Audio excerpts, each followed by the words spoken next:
The job posting didn't say much. Night auditor for a regional grain elevator and weigh station, third shift, must be comfortable working alone, must be reliable. That was it.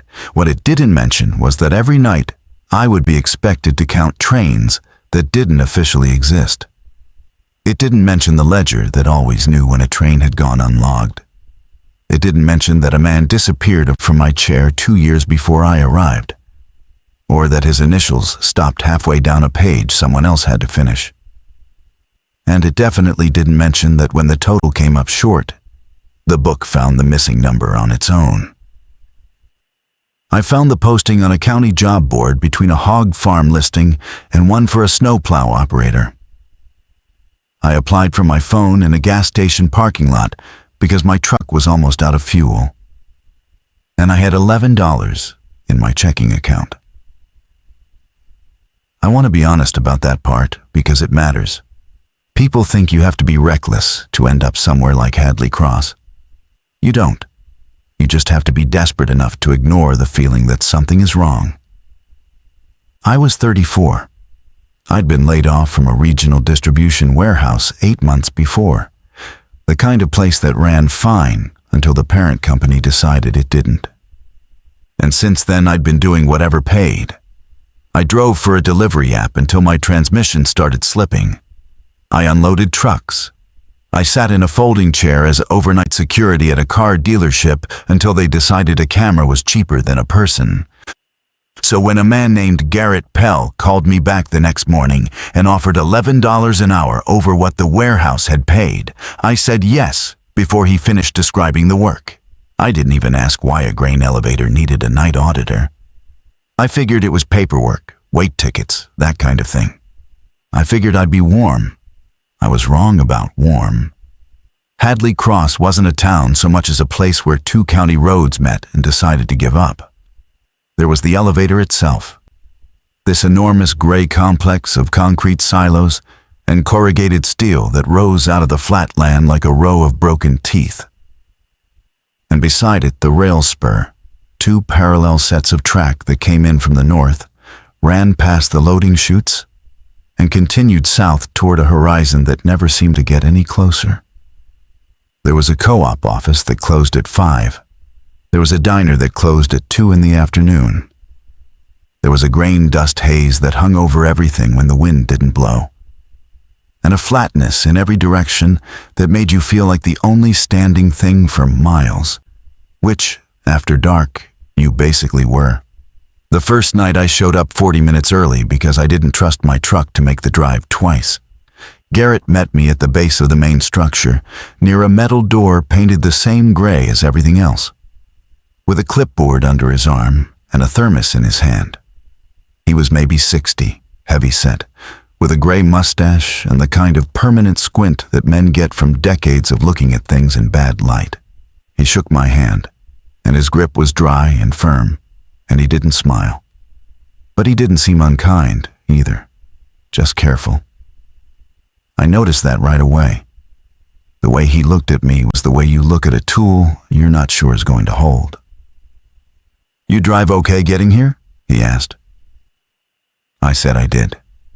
"Good. Roads ice up north of the bend after midnight. You'll want to leave by 5:30 in the winter, gives you light." He looked at my truck. "That thing reliable?" "Reliable enough." He grunted at that, which I took to mean he'd heard better answers, and led me inside. The interior of the main building was warmer than outside, but only barely. The kind of warmth that comes from machinery rather than heating. The office was on the ground floor, a cramped room with 2 desks, a wall of metal filing cabinets, a coffee maker that looked older than me, and a bank of windows that faced the rail spur and the loading scales. The windows were the important part, Garrett told me. Most of the job happened at those windows. He sat me down and walked me through it slow, the way you'd explain something to a kid. And I appreciated that, even if it stung a little. The elevator received grain by truck during the day, he said. That was the daytime crew's business and none of mine. My business was the rail. Freight came through Hadley Cross on the spur at night. and when it stopped to load or pass, I logged it. Train identifier, time of arrival, number of cars, time of departure. There was a logbook, a big bound ledger with a green cloth cover and ruled columns. And there was a clipboard for tickets. And there was an old computer in the corner that I was told not to bother with because it didn't connect to anything anymore. Everything goes in the book, Garrett said, tapping the ledger. Not the computer, the book. Pen, not pencil. You make a mistake, you draw one line through it and initial it. You don't scratch it out. You don't tear out a page. You don't use whiteout. He said this last part with an edge that made me look up. There's no whiteout in this office. If you find some, you throw it away. Understand? I said I did, though I didn't see why it mattered. He showed me the gauges next. There was a panel on the wall by the windows, original to the building from the look of it, with 3 round dials behind scratched glass. They measured something to do with the loading chutes and the scale pressure. And Garrett told me which ranges were normal and which weren't, and what to do if a needle went past a red mark, which was mostly to write down the time and call a number taped beside the phone. The number was a 1-800 line. I asked who answered it. Dispatch, he said. Dispatch for the railroad? He paused, and it was a small pause, the kind you'd miss if you weren't already a little on edge. For the line, he said. You call it, you read what's on the gauge, you tell them the train ID if there's a train, and you do what they say. They don't talk much. Don't expect a conversation. The coffee maker gurgled. Outside, the wind picked up, and I could hear it find every gap in the steel. A low, constant moan that I'd come to know better than my own breathing over the following weeks. Garrett poured 2 cups of coffee, handed me one, and it was terrible, burnt and thin at the same time, and I drank it anyway because it was hot and because it gave my hands something to do. Then he came to the rules. I'd worked enough strange jobs to expect a list. Every isolated, low-paid, nobody-wants-it job has a list. Usually because somebody got hurt once and a lawyer wrote some sentences. I figured Hadley Cross was the same. Garrett pulled a laminated card out of the desk drawer, the lamination yellowed and bubbling at the corners, and set it in front of me, and I read it while he watched. The card had 6 items on it. I remember them clearly, more clearly than I remember a lot of things from that period of my life, which tells you something about how my brain decided to sort the experience. The first one said, log every train that stops or passes between 11 p.m. and 5 a.m. Do not skip any. The second one said, if a train is not on the day schedule, log it anyway. Use the identifier on the lead car. The third one said, if a train has no identifier, write unmarked in the number of cars. Do not approach the cars. The fourth one said, do not open the loading platform door while a train is stopped. The fifth one said, if the gauges move with no train present, call dispatch and read the numbers. Do not leave the office until they tell you to. The sixth one said, at the end of your shift, total the number of trains in the book and write the total at the bottom of the page. The total must match. I read them twice. The first 5 made a kind of sense to me. The practical, paranoid sense that safety rules usually make once you imagine the accident that caused them. A man got crushed opening a door once, probably, so now you don't open the door. A man wandered out to gawk at unmarked freight and lost a hand, so now you don't approach the cars. That was how I read them. The sixth one, I didn't understand at all. Match what? I asked. The total has to match, Garrett said. Just add them up. Number of trains for the night. Write it at the bottom. Match what, though? He looked at me for a moment, and there was something tired in it. Something that I'd later understand was a man deciding how much of the truth a new guy could carry on his first night without quitting. "Match the count," he said finally. "You'll see. It's the easiest rule on the card. Just don't forget to do it. People forget the totals." I let it go. You let things go on the first night. You're trying to seem easy to work with.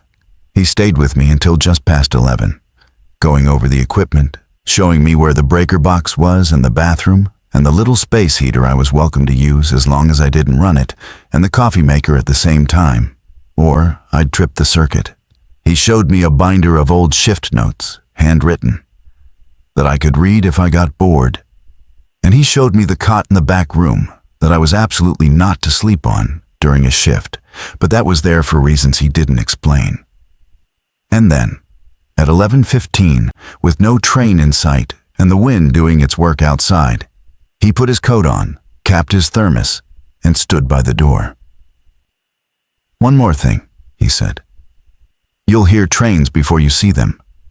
Out here, in this flat, the sound carries way ahead of the light.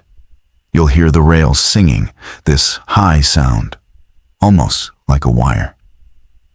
That's your signal to get to the window and get your pen ready." He paused. "And if you hear it, but you don't see a light coming, you still write it down. You hear me? You still log it. How do I log a train I can't see? You'll see it," he said. "By the time it gets to the scales, you'll see it. Just don't wait for the light to start paying attention." He opened the door, and the cold came in like a hand. "It's an easy job. Pays steady. Just follow the card and total the book, and you'll be fine. Most guys are fine." Most guys. I noticed that too, and didn't ask, and watched his taillights bounce down the county road until they disappeared into the flat black, and then I was alone. With the wind, and the gauges, and the bad coffee, and a green ledger I didn't yet have any reason to be afraid of. That first night, nothing happened. I want to be clear about that, because it's part of why I stayed. Most nights, nothing happened. I'd log 2 trains, maybe 3, ordinary freight, grain cars and tankers, and the occasional string of containers, each one with a clear identifier on the lead car that I'd copy into the book in my careful block printing. The trains would stop or they wouldn't, load or pass, and I'd note the times, and at the end I'd add them up and write the total at the bottom, and the total would be the number of trains, because what else would it be? The job was exactly as boring as I'd hoped. I read the old shift notes, I drank the coffee, I learned to bring my own food because the diner closed before I woke up.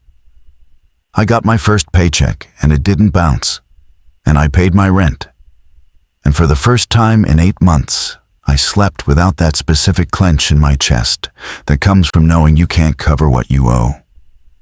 So when the small things started, I had a lot of reasons to explain them away. The first one I remember was the matter of the 2:15. About 3 weeks in, I heard the rails singing, that high, thin wire sound Garrett had described. And I went to the window with my pen and waited. The sound built the way it always did, and I expected the headlight to come up out of the north like it always did, a single point that grew and split into the running lights of a locomotive. But the sound kept building, and there was no light. I stood there with my breath fogging the cold glass, and the singing got louder until it was almost a hum I could feel in my teeth. And then the train was just there, passing the scales, and I never saw it arrive. One moment, empty track. The next, a string of cars, sliding through the dark. No headlight, no markers. Just the dark shapes of freight cars, going by with that wire sound underneath them. I counted the cars. 11. I looked for an identifier on the lead and there wasn't one, or I couldn't see it. The lead car already passed the window. By the time I'd registered, there was a train at all. I wrote unmarked, 11 cars, and the time 2:15. And my hand was not quite steady, but I told myself it was the cold. Because here's the thing. There are real explanations for a train you don't see coming. Fog can do it, and there'd been a low fog that night. A burned-out headlight can do it. Railroads run equipment harder than you'd think. Sound does carry strangely across flat land, especially at night, especially in cold air. And I'd noticed that before. So I had a stack of reasons ready, and I used all of them. And by the time the sun came up, I'd more or less convinced myself I'd just missed the light through the fog. And I added up my trains, 4 that night, and wrote 4 at the bottom, and went home and slept. But I'll tell you what I didn't do. I didn't go out to the platform door and look. Rule 4 said don't open the platform door while a train is stopped. And the train hadn't stopped. It had passed, so technically I could have. And there was a part of me that wanted to, and a larger part that didn't. And the larger part won. I think about that a lot now. How early the not wanting to look started. How it was there before I had any real reason for it. Like my body knew something my mind was still pretending not to. The second small thing was the gauges. I was maybe a month in when it happened the first time. No train, dead quiet night. 2 trains logged and the rest of the shift looking like more of the same. I was at the desk reading the old shift binder when I heard a sound from the gauge panel, a faint mechanical tick. And I looked over and the middle needle had moved. It was past the first mark, climbing slow toward the red. There was no train. There was no sound on the rail. The needle just climbed on its own, like something was pressing on the scales that wasn't there. I remembered Rule 5. Call dispatch, read the numbers, don't leave the office until they tell you to. I got up and went to the panel and read the dial, and I called the 1-800 number on the wall, and it rang twice, and a man answered. He didn't say a company name or a greeting. He just said, "Go ahead," in a flat, tired voice, like a man who'd been answering that phone for 100 years. I told him the gauge was reading 0.9 and climbing with no train present. There was a silence on the line, not an empty silence, but the kind where you can tell someone is doing something, checking something. Then he asked me, "What's the time?" I told him, 3:40. "Is the platform door closed?" I said it was. "Keep it closed," he said. "Read me the number again in 2 minutes. Don't hang up." So I stood there with the phone to my ear, watching the needle, and after 2 minutes, I read it again. And it had gone to 1.1, just barely into the red. And the man on the line made a small sound, not quite a word, and said, "Okay, it'll come down. Stay on until it's back under the first mark." And it did come down. Over the next 10 minutes, the needle drifted back, slow, the way it had risen, until it settled under the first mark. And the man told me to log the time and the peak number and to call again if it went over the red. And then he hung up without saying goodbye. I logged it. Gauge event, no train, peak 1.1, returned to normal at 3:58. And I sat back down, and my heart was going faster than I wanted to admit, and I told myself it was old equipment. Pressure systems do weird things. A change in temperature, a settling of the structure, a bird on the scale outside, something. The man on the phone hadn't seemed scared. He'd seemed bored almost, like this was routine, like he'd talked 100 night auditors through 100 climbing needles. And boredom is contagious. If the guy whose job it is to know isn't worried, why should the new guy be? That was the logic I used. I used it a lot. What I couldn't fully explain away, and what started to wear on me, was the way the rules kept turning out to be more specific than they had any right to be. Take Rule 4, the platform door. The first time I really understood it wasn't just a safety rule was a night a long freight stopped to take on grain. Ordinary train, Marked clear identifier. The loading chutes ran for an hour while the cars filled. And the whole time the train was stopped, I could hear something on the platform side of that door. Not the loading machinery that had its own steady roar. This was underneath it. A sound like someone walking slow on the steel grating, back and forth, unhurried. The kind of pacing a man does when he's waiting for something. I told myself it was the day crew, except the day crew was gone. I told myself it was the structure flexing under the weight of the train, except structures don't pace. The walking went on the whole time the train was stopped. And the second the train pulled out, it stopped. And I never opened the door. And I never will be able to tell you what was making that sound. Because Rule 4 said, don't open the platform door while the train is stopped. And for the first time, I understood the rule as a rule someone had written for a reason, not as a safety line a lawyer made up. And take Rule 3. Don't approach the cars. There came a night when an unmarked train stopped, which had never happened before. The unmarked ones always passed. And this one stopped. 11 cars again. Dead silent, no engine sound. Just sitting on the spur in the dark. And I sat at the window and looked at it for 40 minutes. And in all that time, not one light came on. Not one sound came from it. No crew got off. Nothing happened. It just sat there like a thing that had been left. And the longer I looked, the more I wanted to go out and walk along it and see what was in those cars. And the more I wanted to, the more the rule made sense. Because there was something about the way it sat there that was patient. And you don't want to approach a patient thing in the dark. I didn't approach it. After 40 minutes, it pulled out. No engine note, no headlight. Just sliding away south the way the others did. And I logged it and added it to my total and wrote my total at the bottom and went home. The totals. I should talk about the totals, because that's where the whole thing started to come apart for me. And it came apart so slowly that I didn't notice the shape of it until I was already inside it. For the first couple of months, the totals were nothing. I'd count my trains, 4 or 5 usually, write the number at the bottom of the page, done. Garrett had said the total has to match, and I'd ask match what, and he'd said the count, and I'd let it go. And as far as I could tell, the total always matched the count, because the total was the count, it was the same number. You added up the trains, and you got the number of trains.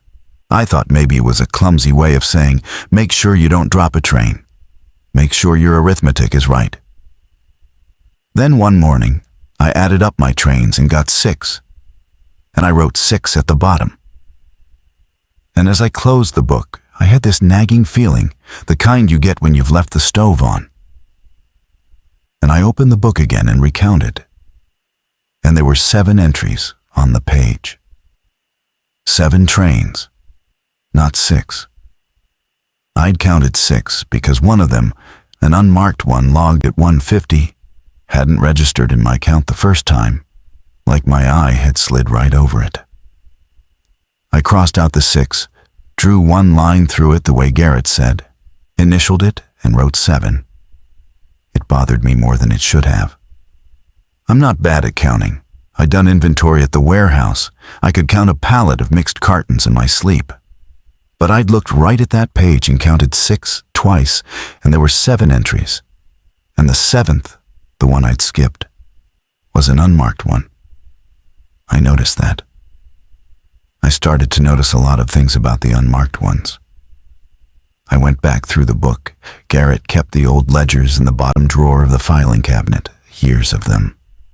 And I started reading the totals on the old pages during the slow stretches of my shift. And what I found was that the totals didn't always match the count. Most pages, they did. Most pages, you'd count the entries, and the number at the bottom would be the same. But every so often, maybe 1 page in 15, the total at the bottom was one higher than the number of entries on the page. You'd count 6 trains, and the total would say 7. I checked and rechecked. I wasn't miscounting, not on the old pages. I was being careful. I'd put my finger on each line. 6 entries. Total, 7. I thought it was sloppiness at first. Some other night guy padding his count, or just bad at adding. But it was too consistent for that. It was always exactly 1 over, never 2, never under. And it was always on nights with an unmarked entry. Pages with no unmarked trains, the total matched the count perfectly. Pages with an unmarked train, sometimes the total was 1 higher than you could account for. As if the unmarked ones counted twice. As if there was a train on those pages that had been counted in the total, but never written down. And then I found my own page. The 7 I'd corrected from 6. And I understood, with a cold feeling that started in my stomach and worked up, that I hadn't miscounted. The entry had been there, the unmarked 150, but it hadn't been in my count, not because I was careless, but because something about that entry didn't want to be counted, slid out from under the eye, the way the train at 2:15 had slid into view without ever arriving. The total has to match the count. And the count was not the number of trains you wrote down. The count was something else, something the building knew that I didn't. I want to tell you I quit then. I didn't. I had $400 in the bank for the first time in a year, and a car payment, and a deposit I was trying to save for a place that didn't have a landlord who came by unannounced. I told myself I was reading too much into old paperwork. Tired men make mistakes in ledgers at 4 in the morning. That's all the discrepancies were. It didn't have to mean anything, and the fact that I couldn't stop thinking about it just meant I was lonely and bored and turning a boring job into a story to keep myself awake. I was good at talking myself down. I'd had a lot of practice that year, talking myself down off worse ledges than this. But I started paying attention to the unmarked ones in a way I hadn't before. And I started keeping a second count, my own, on a scrap of paper I kept in my jacket pocket, separate from the book. Every train, marked or unmarked, a tally mark. I figured if I kept my own honest count, I could compare it against the book and against the total, and finally settle whether I was losing my mind or whether something was off.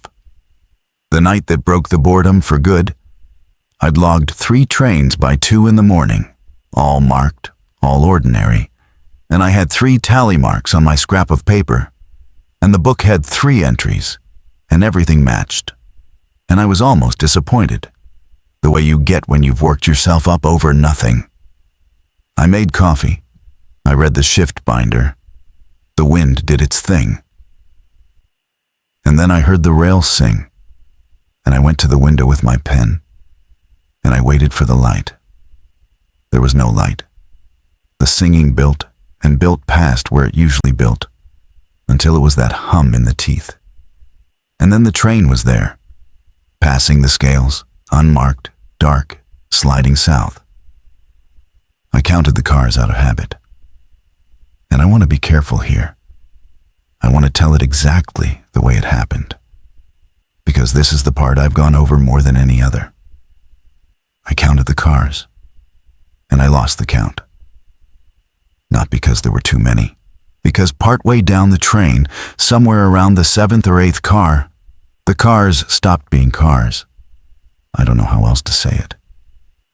They were freight cars, dark steel boxes, and then they were dark steel boxes with something wrong about their proportions, too tall or too narrow, the lines not quite meeting the way a box's lines should meet.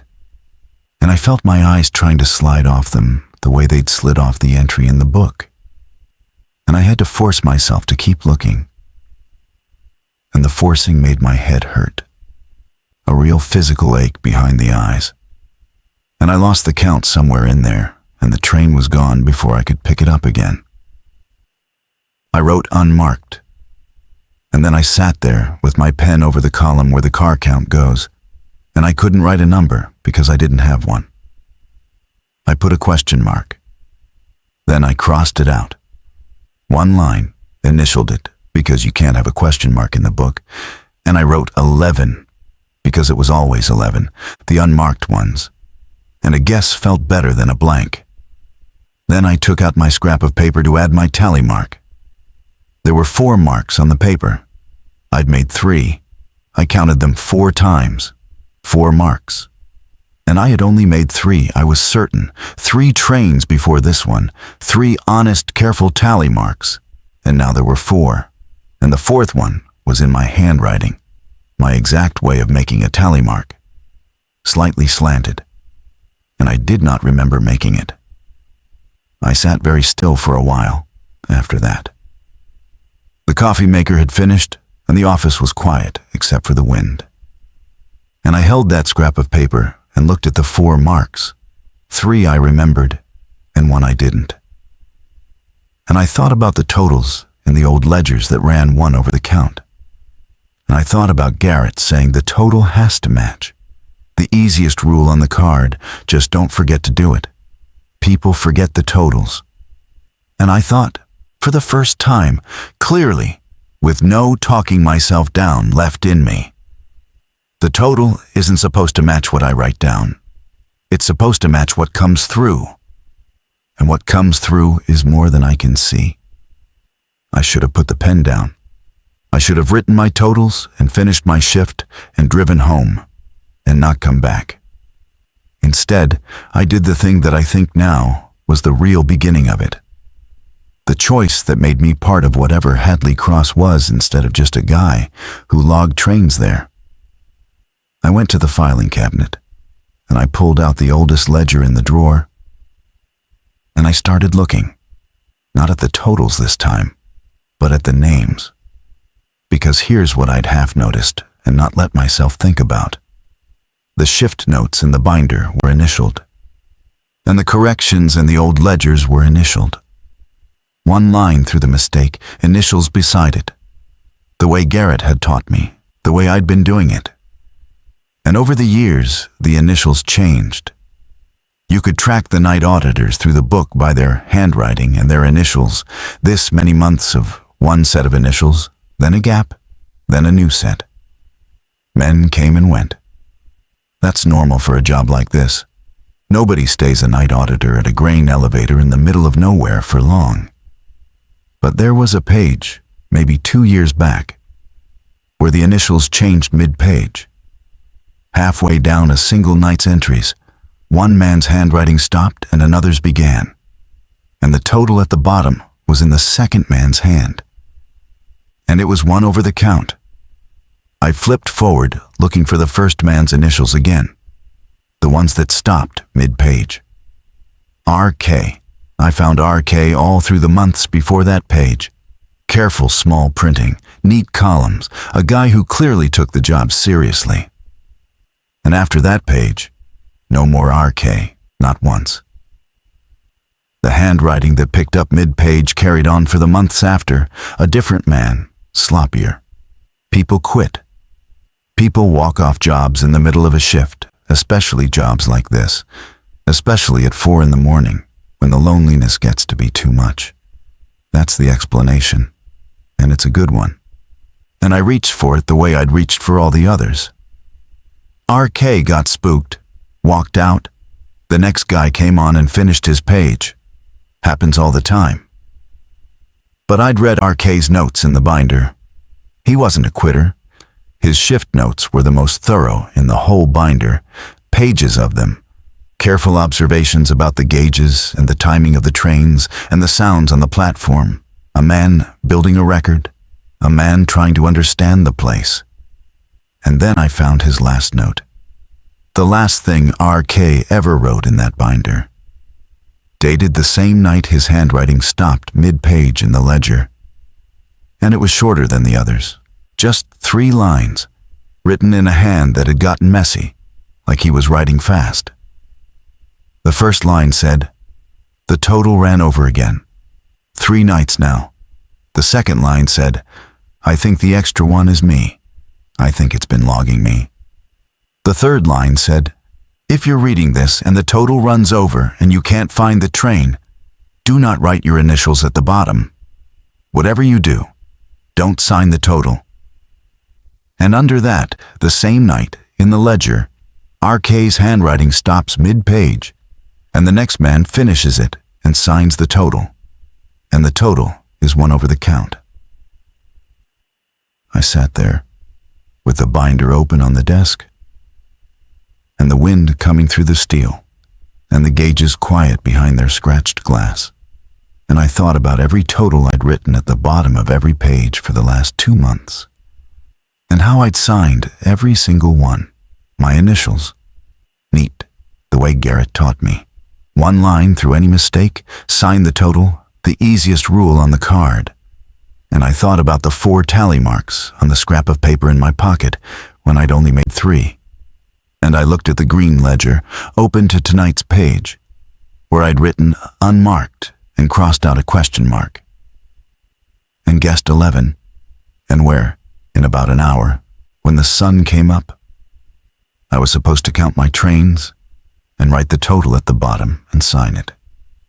And I noticed, for the first time, that the lamp over the desk was flickering, just slightly, the way the lights had been flickering all night without my paying attention. And I noticed that the rail had started, faint and far off, to sing. I didn't go to the window that time.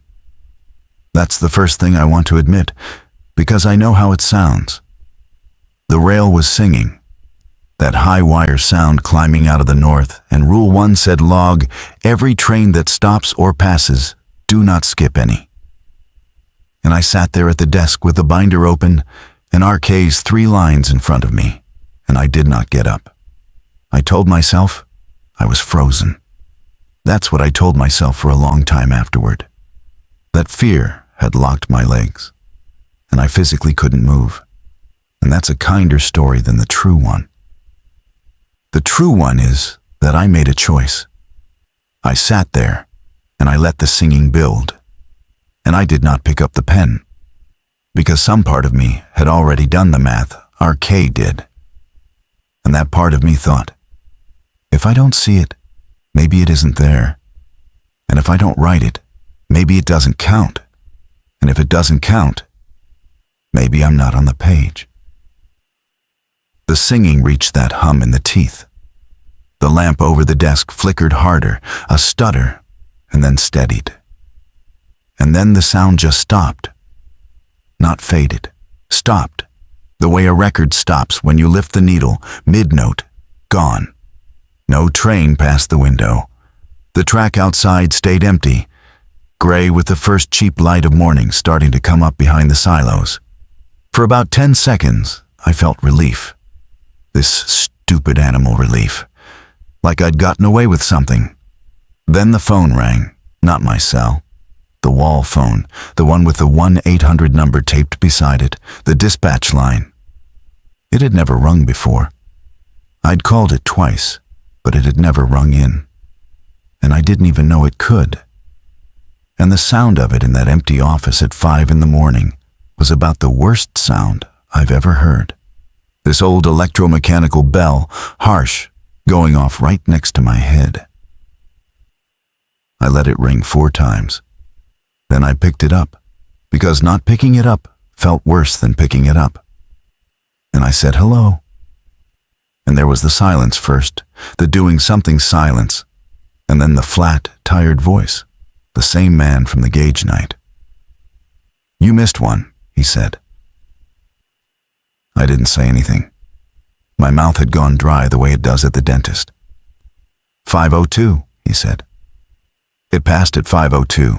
You didn't log it. A pause. Why didn't you log it? I should have lied.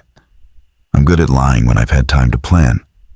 But caught flat at 5 in the morning with that voice in my ear, I just told the truth. Or part of it. I said I didn't see a train. I said I heard it, but nothing came past the window. It came past the window, he said. You were at the desk. Not a question. He knew where I'd been sitting. I looked around the office, at the dark glass, at the corners, and I didn't see a camera. But that doesn't mean there wasn't one. And it doesn't mean there was. He might have just known the way you know things about a place you've watched for a long time. Log it now, he said. 502, then total the book. I don't have a car count, I said. I didn't see it. 11, he said. Write 11, then total the book and sign it. And here's where I did the thing RK told me not to do. And I want to be honest about why. It wasn't bravery, and it wasn't stupidity. It was the voice. There's a particular tone a person in authority uses. Your boss, a cop, a man on a phone who knows your shift. A tone that gets underneath all your good intentions and just moves your hands. And I have always been weak to it, I think, because I spent my whole life being the guy who needed the job more than the job needed me. He said total the book and sign it, and my hand was already reaching for the pen. I wrote the 502 entry. Unmarked, 11 cars, 502, no departure because it never stopped. Then I went down to the bottom of the page, and I added up the trains. 5 entries. But I'd had 3 earlier.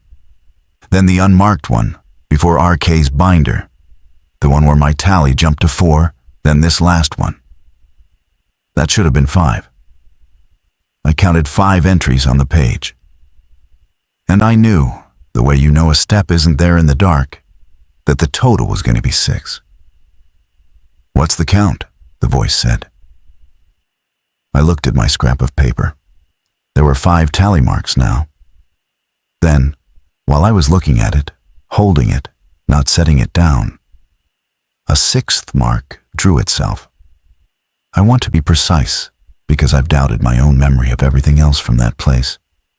But not this. I was holding the paper in my left hand, the pen in my right, the pen nowhere near the paper, and a 6th tally mark appeared at the end of the row in my slightly slanted hand, ink soaking into the cheap fiber, wet-looking, fresh. 6, I said. My voice didn't sound like mine. Then the total is 6, the man said. Write 6, sign it. There's only 5 trains on the page. The total isn't the trains on the page, he said, and it was the first time anyone had said it out loud. The thing I'd worked out alone at 4 in the morning. And hearing it from another human being made it real in a way my own thinking hadn't. The total is what came through. 6 came through. You write 6, you sign it, the book balances, everybody goes home. You leave it at 5, the book runs short. And a short book is worse than an overbook. You don't want a short book on your page. Trust me on that. I asked him what happens with a short book. I had to ask. The curiosity that I regret more than anything. It was already working, even then, even scared. He was quiet for a second. Then he said, "The book finds the missing one itself. It's not particular about where it looks." And then lower, almost like he didn't want to say it, but thought I'd earned it. Write the 6, son. RK wouldn't sign, and that's why his page got finished in another man's hand. You understand what I'm telling you? He left the total short. He thought he was protecting himself. He left a gap, and the book filled it the easy way. I wrote 6. I signed my initials. The pen scratched, and the bell of the wall phone clicked as he hung up before I'd even lifted it from my ear. And the office was quiet, and the morning light was coming up gray and ordinary over the spur. And I had just done the one thing a dead man wrote a note begging me not to do. I went home and didn't sleep. By noon, I had settled on the explanation that mattered most. The system existed long before me, and it would continue with or without me. If following the card kept things balanced, then following the card was enough. It wasn't a good explanation. It was simply the one that let me come back because I did go back. The next night, I told myself it was the money. And it was the money. Partly, it's always partly the money. The deposit I was saving, the car payment, the 8 months of not enough still fresh enough that $400 in the bank felt like a thing I'd kill to keep. But it was also that I needed to know. And I'd learned something about myself that I didn't like, which was that the need to know was stronger than the fear every time, right up until it was too late. Garrett was there when I pulled in. That was wrong. Garrett did days, or the handoff at 11. He was never there at the start of a night shift waiting, but there he was, parked by the gray door, the thermos, the squint. And when I got out of my truck, he didn't say hello. He said, "Dispatch called me." I said, "Okay." "You signed the 6."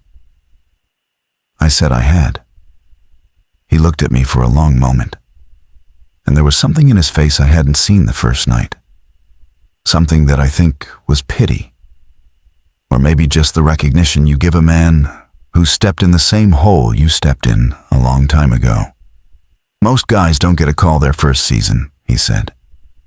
"Means it's paying attention to you. Means it likes your hand."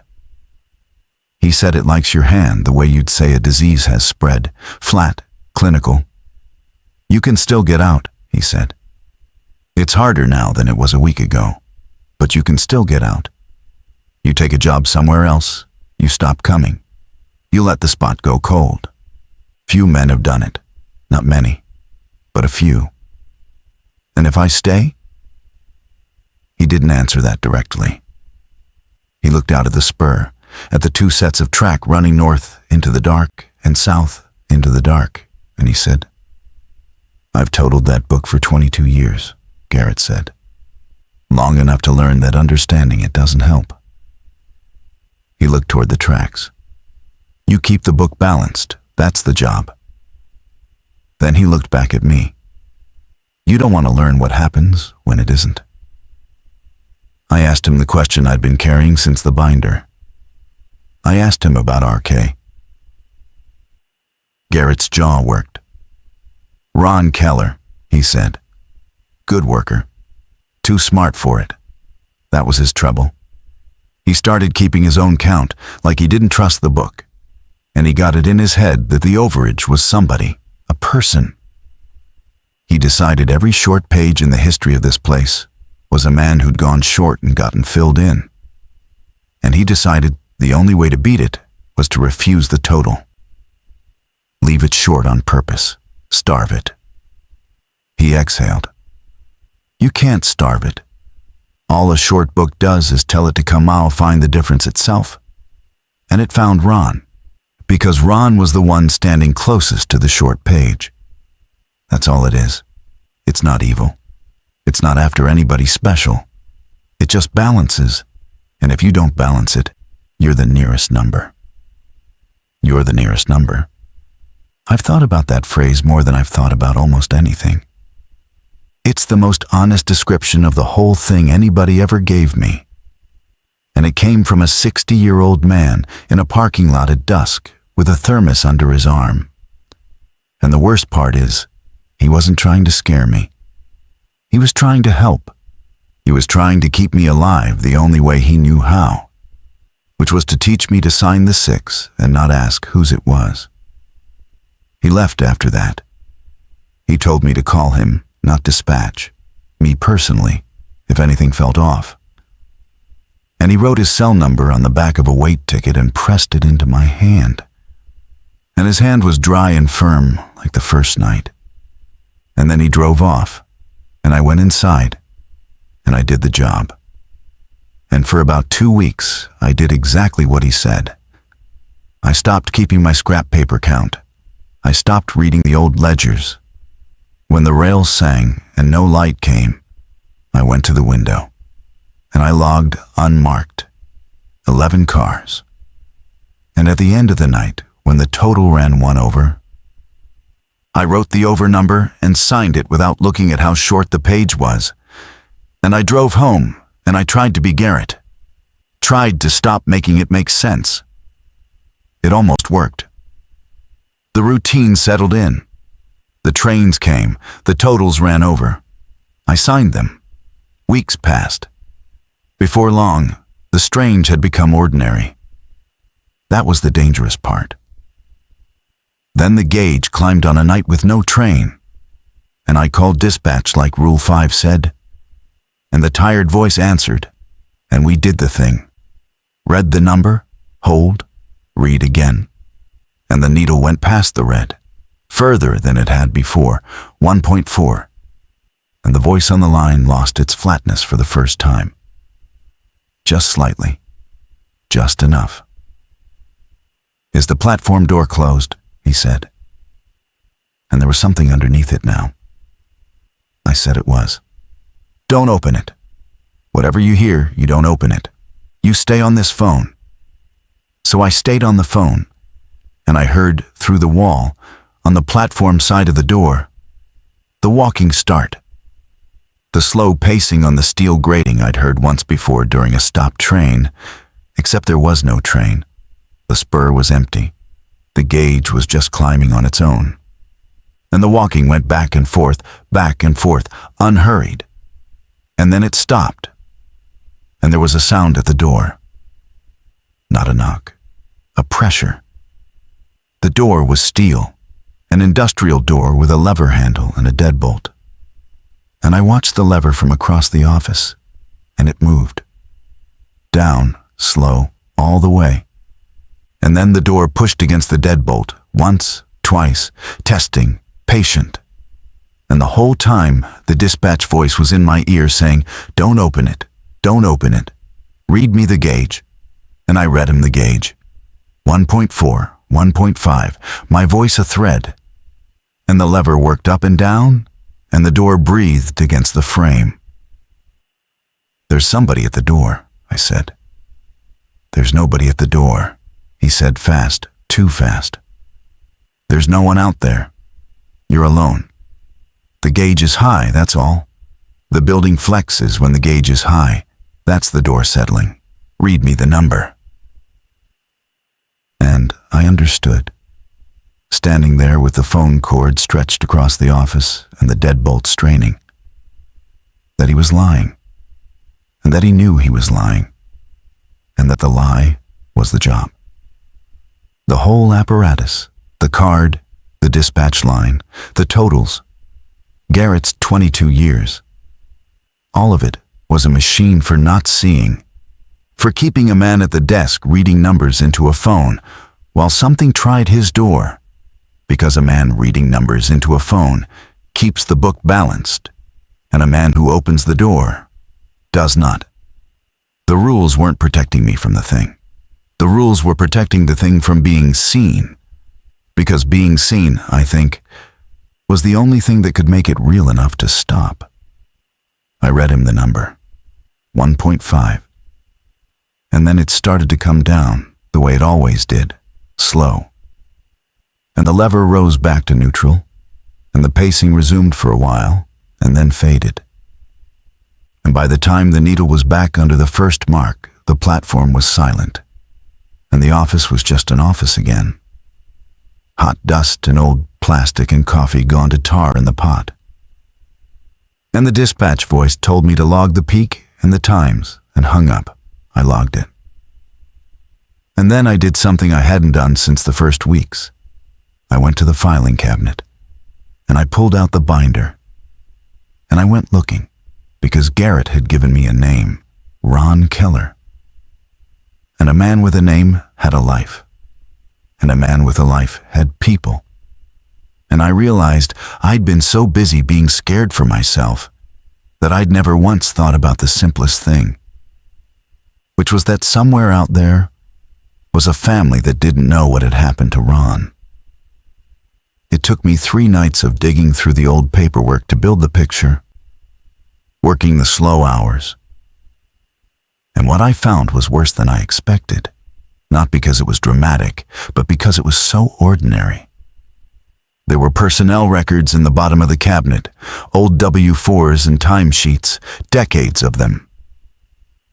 And I went through them, and I matched names to the initials in the ledgers. and I built a list of every night auditor Hadley Cross had ever had. 40-some men over 40-some years. And I started cross-checking the dates. When each man's initials started, when they stopped. And I noticed the pattern that Garrett had spent 22 years training himself not to notice. Most men lasted a season or two and quit clean. Their initials stopped at the end of a page, a normal page, a balanced page. And you could imagine them just deciding the loneliness wasn't worth it and not coming back. Which is what happens at jobs like this. But every few years, there'd be one whose initials stopped mid-page. Stopped in the middle of a night, another hand finishing the total, signing the over. And when I pulled the timesheets for those men, the mid-page men, there was no final timesheet, no 2 weeks notice, no last paycheck logged. They just stopped on a night their page ran short, and the next man came on. And nobody, in 40 years, nobody had ever written down what happened to them. Because the whole point of the book was that what came through got counted, and what got counted got balanced, and a balanced book asks no questions. Ron Keller was one of those. And in his file, paper clipped to his W-4, was an emergency contact card. The kind you fill out on your first day and never think about again. And it had a name on it, a woman's name and a phone number, and the relationship line said sister. I sat with that card for a long time. I had Garrett's voice in my head. Stop trying to make it make sense. Keep the book balanced. You don't want to be the reason it goes looking. And I had RK's 3 lines. Don't sign the total. And I had this card, this little human thing, a sister's phone number written in a dead man's handwriting 2.5 years ago. And I knew that the right thing, the thing a good man would do, was to call her, or to take everything I'd found, the ledgers and the timesheets and the binder, and drive it to a newspaper or a state office or anyone who would listen. I want to tell you I did that. I didn't. I did a smaller, more cowardly version of it. And I've had a long time to be ashamed of how I did it. I called her. But I called her like a coward from a gas station payphone 2 towns over, because I didn't want my number attached to it. Because some part of me was already thinking about being blamed. About a detective someday asking me what I knew and when I knew it. About the fact that I'd signed dozens of overage totals by then, and that anyone looking at that book would see my initials on page after page of people who didn't exist. I called her from a payphone, and when she answered, I didn't even give my name. I just asked if she was Ron Keller's sister. And there was a silence, and then a wariness in her voice. The wariness of someone who's been waiting 2.5 years for a phone call about her brother and has learned not to hope. I asked if she'd ever found out what happened to him. She said no. She said he'd worked some night job at a grain place out by Hadley Cross, and one morning he just hadn't come home. And the company said he'd quit, walked off shift, and his truck was found at the bus station in the city with the keys in it. And the police had filed it as a man who decided to disappear, which happens. Men do that. Men just leave. And there'd been nothing to investigate, because there was no sign of anything but a guy who'd abandoned his truck and his life. She'd never believed it. Ron wouldn't have left, she said. Ron called her every Sunday.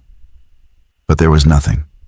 No body, no note, no evidence. And after a while, the world stops looking for a grown man who might have just wanted to be gone. She asked me who I was. She asked me if I knew something. And her voice changed when she asked it. This terrible hope coming up under the wariness. 2.5 years of it. And I had the truth right there. I had it in my hand on a paper-clipped card. And I looked through the smeared glass of that payphone booth at the empty road. And I thought about my deposit and my car payment and the detective who didn't exist yet. and the initials with my name on them in that book. And I told her I was just an old co-worker, that I'd been thinking about Ron, that I was sorry, and I hung up while she was still talking. I hung up on a grieving woman who'd waited 2.5 years because telling her the truth would have cost me. And I drove back to my apartment, and I sat in the dark, and I didn't feel like a person at all. That's the part I think about. Not the trains, not the door, the click of that payphone going down while she was saying, "Wait, please. Who is this?" I chose myself. That realization stayed with me far longer than the phone call did. I went back to work the next night. Of course I did. I had nowhere else to go. And now I had the additional weight of being a man who'd done a cowardly thing and couldn't undo it. And there's a logic to that. A sick logic, where having already paid part of the moral price makes you more willing to pay the rest. Because backing out now means the first betrayal bought you nothing. And the job, for a while, let me. The nights ran their nights. The marked trains came through with their identifiers, and the unmarked ones came through with their 11 cars and their lines that wouldn't hold still. And the gauge climbed sometimes, and I read it into the phone, and the totals ran over, and I signed them. And I got very good at not seeing, better than I'd been, better maybe than Garrett, because I had more to not see than he did. I had Ron's sister's voice to not hear. The not seeing becomes a skill. That's the thing I'd tell anyone who thinks they'd do better. It becomes a skill, and you get good at it. And being good at it feels, from the inside, almost like peace. Then a new man came. I'd known it was coming in a way. Dispatch had said something on one of the gauge nights about the elevator expanding the night coverage. A second auditor, overlapping shifts on the busy nights, and I hadn't thought much of it. But then one evening in late winter, I pulled in, and there was another truck in the lot, and a kid leaning against it. Not a kid, really, mid-20s, but young to me, with a backpack and a thermos that I recognized as the same model Garrett carried, like it had been issued. And he stuck out his hand and said his name was Marcus, and he was the new night auditor, and he'd been told I'd train him. He reminded me of me. That's the worst of it. He had the same look I'd had at the gas station the day I applied. The look of a man who's done the math, and the math says he can't be picky. He told me, unprompted, the way you do when you're nervous, that he had a daughter, that he'd been laid off from a parts plant, that this job paid better than anything else within driving distance, and he was grateful for it. And I stood there and listened, and I knew exactly what was being asked of me. I was being asked to be Garrett, to walk this kid through the card, teach him to log the unmarked ones and sign the overage, and send him out onto the same ice I was standing on, and not tell him the part that mattered, because telling him the part that mattered would empty the chair. And an empty chair, I was starting to understand, was a problem the building solved in its own way. I trained him. At the time, I told myself the rules would keep him safe. Deep down, I already knew they were only keeping the system running. I taught him the 6 items on the card. I taught him pen, not pencil, 1 line through a mistake, initial it, no whiteout. I taught him to total the book and sign it. And when he asked, the way I'd asked, match what? I heard myself say, match the count. You'll see, it's the easiest rule on the card. And I watched my own first night play out from the other side. And I hated myself with a clean, pure hatred I hadn't known I had in me. And I still didn't tell him. I almost did. There was a moment, his second week, when we overlapped on a slow night, and he was making the bad coffee, and he asked me, offhand, why the overage on the totals, why it always ran 1 over on the unmarked nights. And he was smart, like Ron had been smart. He'd noticed it in 2 weeks, and I had the truth right there again, the way I'd had it on the payphone, and I opened my mouth. And what came out was Garrett's answer. Old equipment, old building, the count's just a formality. Dispatch likes the books a certain way, don't worry about it. And he nodded and accepted it because he wanted to accept it. Because he had a daughter and needed the job. And the moment closed, and I let it close. The night it happened, I wasn't even supposed to be there. It was Marcus's solo shift, his first full one, and I was home, and Garrett called me, the personal number on the back of the wait ticket, near midnight, and his voice was wrong, fast, none of the careful flatness.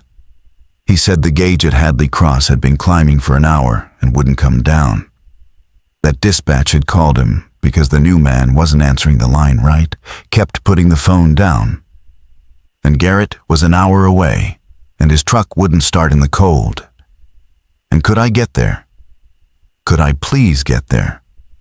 Because the kid didn't know, the kid hadn't been told, and somebody who knew needed to be at that desk. I want to be able to say, I drove fast, I did drive. But I'll tell you what went through my head on that drive, because if I leave it out, then I'm lying again, and I've done enough of that. What went through my head, the whole 25 minutes, under the fear for the kid, was a cold, clear calculation. And the calculation was, if the book runs short tonight, it goes looking for the nearest number. And the nearest number is Marcus, not me, because Marcus is the one at the desk. And there was a part of me, a part I will never be able to scrub out, that drove a little slower because of that math. Not much, a little. The part of me that had hung up the payphone was driving. And it knew that as long as someone else was sitting in that chair, it wasn't me. I got there at 12:40. The lot was empty except for Marcus's truck. The gray door was unlocked, which it never was. And inside the office, the lamp over the desk was stuttering hard, and the gauge was pegged past the red, past 1.5, past where I'd ever seen it. The needle just buried. And the green ledger was open on the desk, and the wall phone was off its hook, the cord stretched and swinging. And the office was empty. The platform door was open. I stood in the doorway of the office and looked at that open steel door across the room. The cold pouring in through it, the deadbolt thrown back, and on the floor in front of it was Marcus's thermos, the issued one, on its side, coffee spreading dark across the concrete. And there was the smell, wet wool and cold iron, and something underneath it like ozone, like the air after the gauge nights, but thicker. And out past the open door, the spur was empty. No train, just the 2 sets of track running north and south into the dark, and the rail was singing. That high wire sound, building. I did not go through the door. I want to be clear about that the way RK would have wanted me to be clear, except being clear about it doesn't make me less of a coward. It just makes me an honest one. I did not go out onto the platform to look for Marcus. I looked at the open door, and I looked at the empty track, and I heard the rails singing louder and louder. And I crossed the office, fast, and I grabbed the platform door, and I pulled it shut against the cold, and I threw the deadbolt, and I shut the kid out, or shut whatever was out there out. I'll never know which, because I didn't look, because looking was the one thing I'd trained myself never to do. Then I picked up the swinging phone, and the dispatch voice was there, had been there the whole time, saying my name. The flat voice gone ragged, saying, total the book right now. What's the count? And I went to the ledger, and I looked at the page in Marcus's careful new handwriting, his neat entries from earlier in the night, marked trains, ordinary. And at the bottom, there was no total. The page ran short, and the singing outside reached the hum in the teeth. The deadbolt strained against my hand where I was still holding it shut. And the voice screamed. Scream is the wrong word. The voice broke and said, "Total it, write the count, sign it, do it now, or it takes the room." And I counted. There were 4 entries on the page. And the count, the real count, the thing that comes through. I knew without my scrap of paper, without anything. I just knew the way you know in that place. The count was 5. 5 had come through. The 5th one was at the door. I wrote 5. Under Marcus's neat entries, in my own hand, I wrote the total, 5. And I signed it, my initials, the way Garrett taught me, the way I'd taught Marcus. And the second the pen left the paper, the singing stopped. Mid-note. The pressure on the deadbolt released. The gauge needle behind me ticked and began to fall, slow, the way it always fell, back toward the first mark. And the cold stopped pouring under the door, and the office was just an office again. Hot dust and spilled coffee in the swinging phone, and Marcus's thermos on its side, and 4 entries, and a total of 5, signed in my hand. Balanced, the book balanced, everybody goes home. Except Marcus didn't go home. I balanced the book with him. That's what I did. The total ran short by 1, and the one it was short was the man who'd been sitting in the chair. And dispatch needed it balanced before it took the whole room, before it took me. And I wrote the 5, and I signed it. And I made his disappearance into a number that came out even. And I have never been able to decide, in all the time since, whether I saved myself or whether I just finished what the building started. Whether the signing was self-defense, or whether it was the murder, the actual mechanism, the act that converted a missing man into a balanced page and closed the case before it was ever a case. The dispatch voice, when the needle was back under the first mark, went flat again. It said good. It said clean total. It said I'd done right, that a short book that night would have taken everyone within the structure, that I'd kept it to the 1, that I should be proud of keeping it to the 1. And then it said something that I think was meant as kindness and that I've never recovered from. It said, he's not suffering. They don't suffer. They just keep coming through. You'll log him some nights. You'll know it's him. Just write unmarked in the count and sign it, same as the others, and he'll balance fine. You'll log him some nights. You'll know it's him.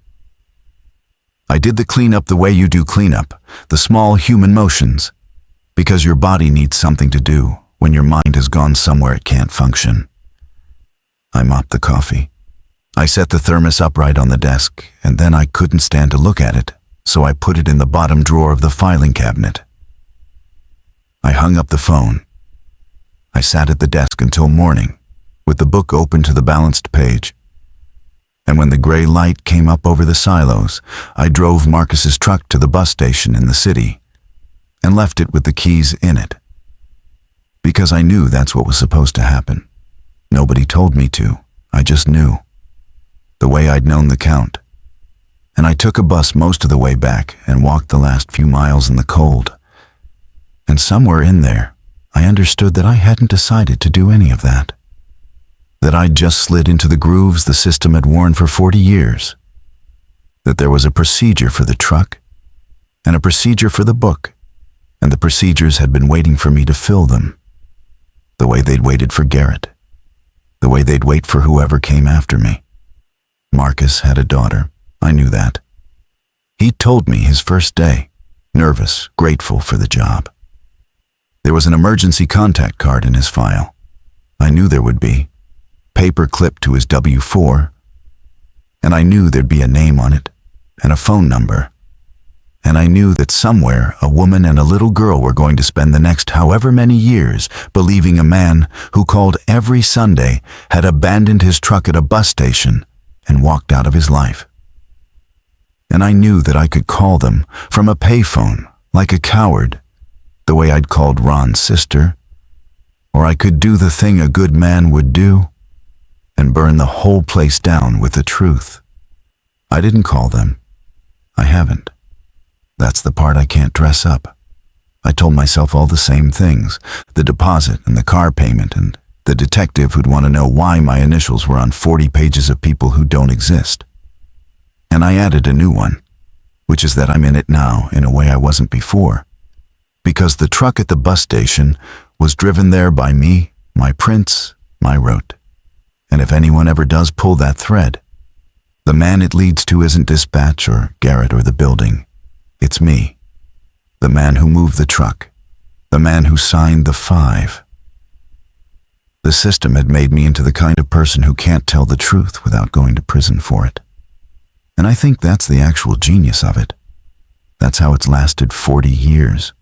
It doesn't need to silence you. It just needs to make you complicit enough that your silence becomes self-preservation. And then you guard the secret better than any of its keepers ever could. Because now, it's your secret too. Garrett retired that spring. He came to see me on my shift, the only time he ever did after that first parking lot night. And he stood in the office and looked at the book and the gauge and the platform door. And he didn't ask about Marcus, because he knew. Because there's nothing to ask. And he put his hand on my shoulder, dry and firm, and he said, "You'll train the next one." And I said I would. And he looked relieved. This old man, genuinely relieved. The way you'd look handing off something heavy you'd carried for 22 years. And I understood that he'd been waiting, that the reason he hadn't quit, couldn't quit, was that you can't leave the chair empty. And the only way out is to find someone to sit in it. And he'd found me. And now the weight was mine, and his hands were free. And he was going to go home to his wife and die someday in a bed not thinking about it, having spent his whole life keeping a book balanced so that the people for 100 miles around could sleep, and never once telling any of them, and being, by the only measure that place allowed, a good man. I'm still there. That's the thing I have to tell you, the unfinished part. Because it isn't finished. It's a Tuesday or a Thursday, and I'm going in tonight. I total the book. I sign the overage. I train the new ones when they come, and I teach them the 6 items on the card. And when they ask, match what? I say match the count. You'll see. It's the easiest rule on the card. And I send them out onto the ice. And I don't tell them, because telling them empties the chair. And I'm not strong enough to be the reason the book goes short. I learned that about myself in the cold. With my hand on a deadbolt, I shut the door. I signed the 5. Everything after that followed naturally. And some nights the rail sings and no light comes. And a train slides past the window, unmarked. 11 cars. And the cars are dark steel boxes that won't hold still. The lines not quite meeting. And I write an unmarked, and the count, and I sign it. And some nights, not often, but some nights, when the unmarked train comes through, I make myself look, which is the one small penance I've allowed myself, the one rule I break. I look instead of letting my eyes slide off. And on those nights, somewhere around the 7th or 8th car, I see a shape at one of the dark windows. A face, or the place a face would be, and it's not coming through in pain. Dispatch was right about that. It's not suffering. It's just coming through. The way they all come through, balanced, counted, on time. And I know it's him. I always know it's him. And I write the count, and I sign my initials, and I keep the book even. And I go home when the gray light comes up over the silos. And I tell myself, the way Garrett told himself, the way Ron couldn't, that the people for 100 miles around are sleeping in their beds because I sat at the desk and didn't let it run short. There's an emergency contact card in my own file now. I filled it out my first day, the way you do, and never thought about it again until last week, when I was in the cabinet for something else, and saw it. Paper clipped to my W-4, my own handwriting from before I knew anything, a name and a number on the line that says who to call. And I stood there, in the hot dust and the old plastic smell, and I thought about the 40 cards behind mine. In that drawer, the sisters and the daughters and the wives, all the people who got a call that never came, or a call from a coward at a payphone. And I thought about how someday my card will be the one paper clip to a stopped page. My initials, the ones that end midnight in another man's hand. And I thought about who'd be standing nearest the short book on the night the count comes up one over. And there's no one left to sign it but the thing in the chair. And then I closed the drawer, because the rail had started far off to sing, and I had a book to keep balanced and a total to make match. And it was almost 5, and you still log it, even the one you can't see. You always log it. That's the easiest rule on the card.